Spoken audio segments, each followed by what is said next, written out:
Hello and welcome to my channel conceptual studies. तो बच्चों start करने जा रहे हैं हम +1 का फिजिक्स का चैप्टर आपका जो है वर्क एनर्जी पावर। क्योंकि ये इंटरेस्टिंग टॉपिक है इसलिए हमने कहा पहले ये करते हैं। फिजिकल वर्ल्ड और बाकी जो यूनिट्स हैं हम वो भी कवर करेंगे। तो इसलिए पहले हम ये बात कर लेते हैं वर्क एनर्जी पावर की, क्योंकि ये थोड़ा इंटरेस्टिंग टॉपिक है और आपने 10th में भी काफी इसको ध्यान से पढ़ रखा होगा। तो स्टार्ट करते हैं वर्क एनर्जी पावर। तो वर्क क्या है? वर्क डन हम जनरल से बात करें तो ये बंदा यहाँ से वहां गया, हम ऐसे जनरल में बात करते हैं। पर फिजिक्स में इसकी और ही कुछ डेफिनेशन है। फिजिक्स में इसको क्या कहते हैं कि वर्क डन जो है ना आपका, फिजिक्स में इसको कहते हैं work done is equal to force into displacement. तो फोर्स जो लग रही है, फोर्स लगेगी तो डिस्प्लेसमेंट हुई, इसको हमने फिजिक्स में कहा वर्क डन। तो इसका डायमेंशनल फॉर्मूला भी एक आता है, वो क्या है? Work done is equal to, force को हमने लिख दिया ml का पावर -2 इंटू ये डिस्प्लेसमेंट है लेंथ में, उसको करते हैं मेजर। तो ऐसे इसको वर्क डन का एक और डायमेंशनल फॉर्मूला निकल के आ गया जो आप पढ़ रहे हैं ml² t-2। ठीक है, तो वर्क डन का ये डायमेंशनल फॉर्मूला हो गया।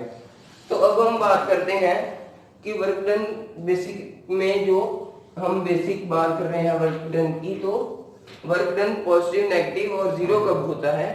तो इसकी बात करें तो वर्क डन इज, जब वर्क डन जीरो होगा इसका मतलब है, जैसे हमने कुली वाली एग्जांपल ली थी 10th क्लास की, वो ले लेते हैं। जब कुली लोड कैरी करता है अपने ऊपर, तो ऐसे मतलब इधर को कुली ने यहाँ पर ये फोर्स लगा रहा है, ऊपर को डिस्प्लेसमेंट कर रहा है, इधर को नीचे से ग्रेविटी की भी फोर्स लग रही है, पर हम उसको काउंट नहीं करते क्योंकि वो नेचर के हिसाब से है। तो ऐसे करके वो फोर्स ऊपर को लगा रहा, डिस्प्लेसमेंट इधर को हो रही। तो इसके अंदर क्या हुआ कि ये जो एंगल है ना यहाँ पे, वो 90 डिग्री का बन गया। इधर को डिस्प्लेसमेंट, ऊपर को फोर्स और नीचे हमारा कुली। ठीक है, इसने लोड कैरी किया हुआ है, तो ये 90 डिग्री का एंगल बन गया। तो आपको मैं पहले ये जनरल सी बात बताई है, F इंटू एस लिखते हैं, फोर्स इंटू डिस्प्लेसमेंट।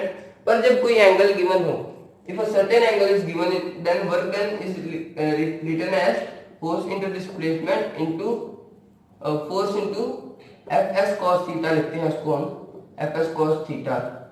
तो कॉस थीटा यहाँ पर गिवन है 90, तो F into S into cos 90, और cos 90 की वैल्यू क्या होती है? 0। तो वर्क डन क्या आ गया आपका? ये F इंटू एस इंटू 0, तो ये वर्क डन आ गया 0। ठीक है, ये ऐसे वर्क डन 0 आता है। तो वर्क डन, अब बात करें कि वर्क डन नेगेटिव कब आता है। नेगेटिव जब दोस्तों जैसे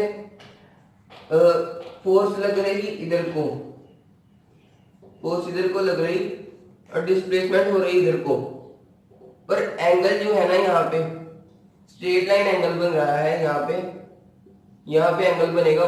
स्ट्रेट लाइन का एंगल क्या होता है, सभी ने पढ़ा है, ये ऐसे डिस्प्लेसमेंट इधर, फोर्स इधर को और डिस्प्लेसमेंट इधर को, तो एंगल बीच में बन रहा है 180 का। तो cos 180 को लिखते हैं हम, cos 180 डिग्री की जो वैल्यू होती है वो -1 होती है। तो वर्क डन से कैलकुलेट करें तो एफ एस कॉस थीटा जो हमने फॉर्मूला किया है, तो इससे क्या आएगा? -1। तो इससे हमारा जो वर्क डन है वो नेगेटिव आ गया। तो ऐसे है। और जब पॉजिटिव आना हो तो उसमें क्या है कि कॉस की वैल्यू जो है cos 0 होती है। cos 0 होगा तो वर्क डन पॉजिटिव आएगा। तो आगे बात करें इसके जो न्यूमेरिकल्स आते हैं वर्क डन के, वर्क डन को पहले हम उसमें जूल में कैसे लिखते हैं। 1 वर्क जो होता है वो 10⁷ टाइम सेंटीमीटर होता है। तो वन वर्क डन जो इसको लिखते हैं, हमने जो पहले पढ़ रखा है, work done is equal to 10⁵ time centimetre. क्योंकि वर्क डन की जो पहले यूनिट है ना न्यूटन मीटर है, तो न्यूटन को लिखते हैं 10⁵ डाइन। इसको न्यूटन की जो हमारी दूसरी आती है SI यूनिट से दूसरी यूनिट आती है, उसको लिख देते हैं 10⁵ डाइन। सीजीएस यूनिट में। तो मीटर में ये डाइन और सेंटीमीटर, मीटर में लिखेंगे तो ये 10⁻² सेंटीमीटर। तो वर्क डन इसमें क्या निकल के आया, 10⁻7 डाइन सेंटीमीटर। तो ऐसे है इसकी, ये भी एक यूनिट है वर्क डन की। तो अब एक न्यूमेरिकल ले लेते हैं जो कि क्लास 11th का आ गया। उसमें क्या हुआ बच्चों कि फोर्स को हम जैसे यहाँ पर एक समझ लीजिए, यहाँ पर एक बॉक्स है, तो ये है 50 kg का, ठीक है, 50 ग्राम का सॉरी। तो यहाँ पर फोर्स जो है वो ऊपर को लगेगी, जैसे कुली उठा रहा है, तो जो डिस्प्लेसमेंट है उसकी वो इधर को हो रही। तो फोर्स इंटू डिस्प्लेसमेंट लिखकर सीधे ही बता देता हूँ आपको। जैसे फोर्स गिवन है, किसी भी न्यूमेरिकल में फोर्स गिवन हो कि 50, समझ लीजिए 50 नो फोर्स गिवन। तो दोस्तों न्यूमेरिकल ले लिया है हमने 11th क्लास का। इसमें क्या है कि a person is holding a bucket by applying the force of 10 Newton. तो इसमें दो केसेस आ रहे हैं। फर्स्ट केस में हम ऐसे फर्स्ट केस डाल लेते हैं। फर्स्ट केस मतलब अलग अलग इसको कैलकुलेट करेंगे, इनको प्लस करके हमारी फुल पावर मतलब जो भी वर्क डन है मैन का वो आएगा। तो सेकंड जो है, सेकंड केस वो भी अलग लिख रही है। तो इसमें जो है force of 10 Newton, force given है जो वो होगी 10 न्यूटन। इसमें भी फोर्स 10 न्यूटन ही होगी क्योंकि दोनों का इकट्ठा दिया हुआ है, force is 10 Newton. He moves the horizontal distance, horizontal हो गया तो इसका मतलब 90 डिग्री का एंगल है, तो theta is equal to 90 degree. और इधर भाई हिसाब ने किया वर्टिकल, तो वर्टिकल क्या है, वर्टिकल जो हो गया वो theta is equal to 0 degree, तो ये 0 डिग्री। और डिस्प्लेसमेंट रहेगी, डिस्प्लेसमेंट इसमें फर्स्ट केस में दी हुई है 5 मीटर, तो इसको हम लिख देंगे displacement is equal to 5 metre.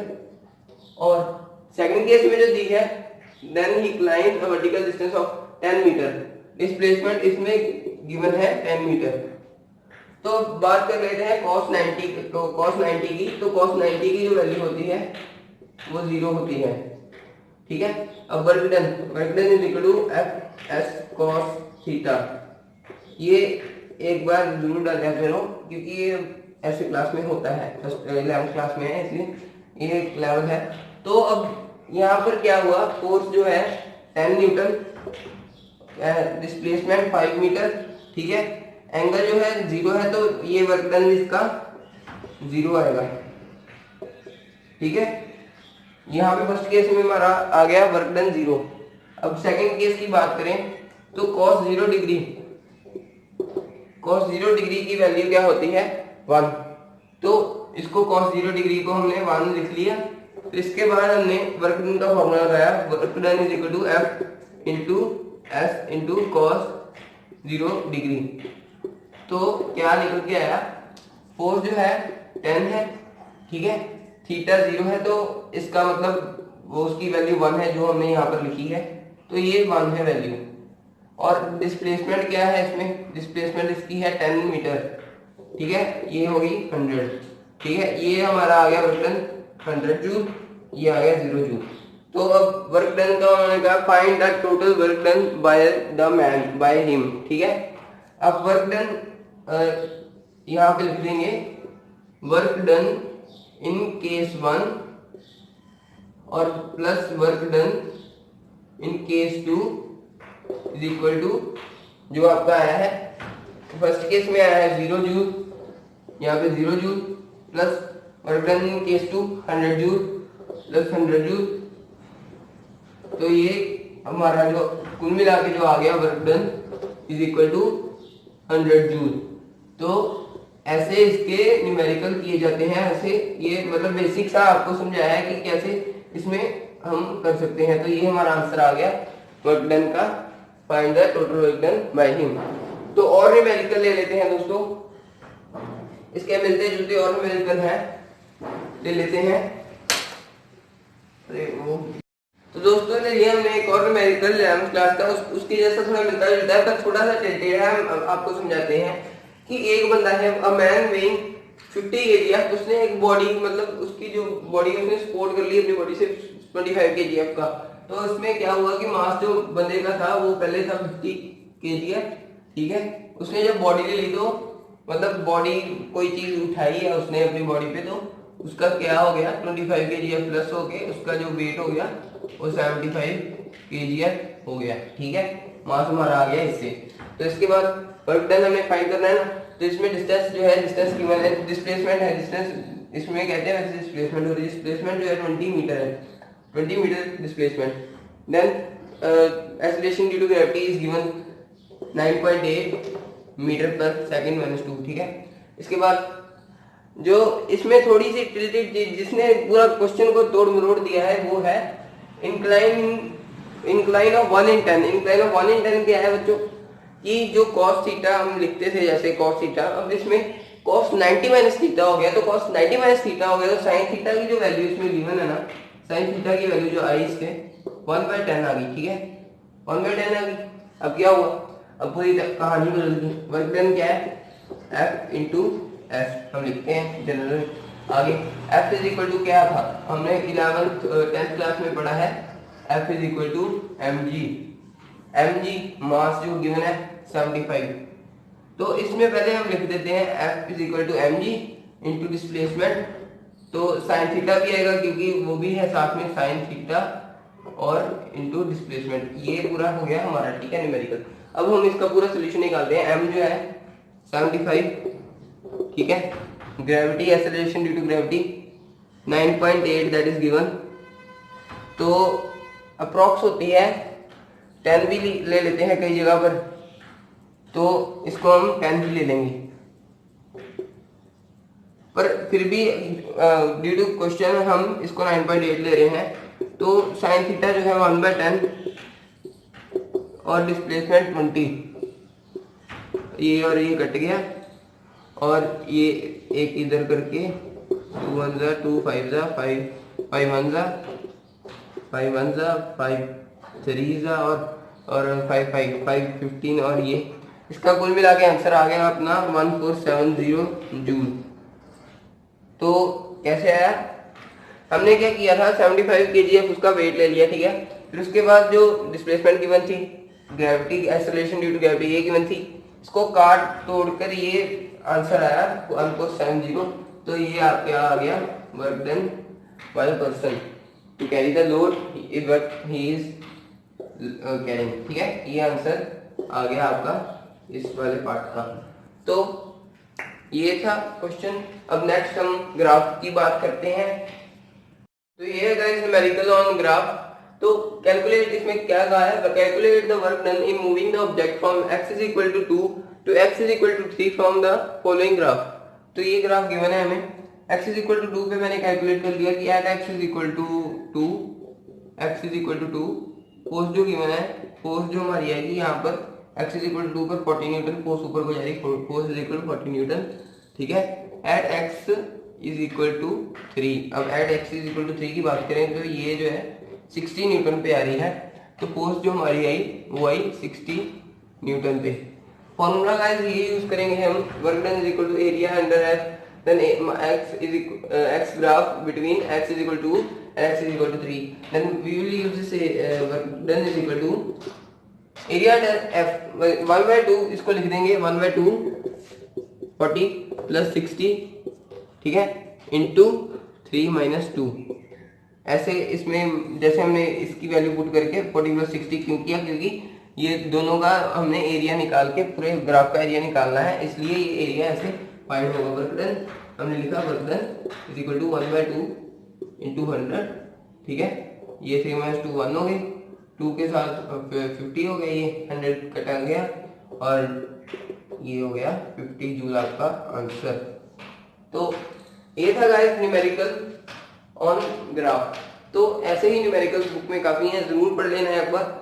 After 2-3 days I will upload videos on other topics also, and because this was 11th class, तो मैंने कहा थोड़ी सी इसकी भी सीरीज साथ साथ में स्टार्ट करते जाएं, ताकि हमारे छोटी सी एफर्ट दूसरों की भी हेल्प हो पाए 11th क्लास के बच्चों की।